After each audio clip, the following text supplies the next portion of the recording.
bar. Namni Kadir Martuu akkana godhu jiru. Namni Kadir Martuu duuba jiru. Yaadataa Junayditi. Yaadataatu maallaqa kafalee fi akkana godhu jiru. Yaadataan dalagaa dhabee. Adeero.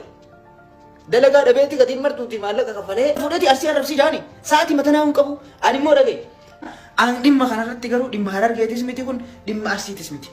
Dhimma yaadataa dhimma gandaatiin adda baasaa obboleessoo. Ammas biratti yoo feete ati yaadataa nammallee si kafaleeti ati faarsee bulaa dhamaarree argatteeti anaaf yaadataa walillee bilbileen beeynu yoo xiqqaate waggaa lama eegan ijaan isa argellee biyya keessaa hin jiru inni yoo amma dhufu malee. Hanquban qabu. Garuu dhugaa dubbachuu barbaada. Maaliif nama dhugaadhaan namni Oromoo kun hundi itti booneessidha. Laal. Diinamee kan irraa cabsatee roo Itoophiyaa tana keessa Finfinnee tana keessatti akkamitti baasa dhibba Oromoon galchitii maal jedhanii jarri irratti duulutti turan. Gaafa san maaliif as baatanii dubbatina? Oromoo qofa tokko kana dalagu jira baala giseedha maarree makiinaa konkolaataa dhibba baasii warri galchan akkanatti ifi walii kan ta'e Oromoon jedhanii gaafa irratti duulan san maaliif as baatanii dubbatina isarraa? Maaliif namni keenya garuu nama gaarii ofirraa dhawuga ofirraa dhiiba? Lakki garuu as biratti wanni isin beeku qabdan. Ani yaadataadhaan dhuunfattillee waan tokko walitti hin qabnu nama garuu dhugaa isaa dubbachuu barbaada. Nama bakka rakkoo takkatti nama biraan hafne nama kana jabeeffachuu qabdamu.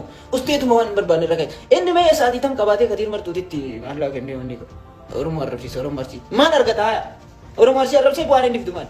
Waan hin taane dubbatina. Please. Kadir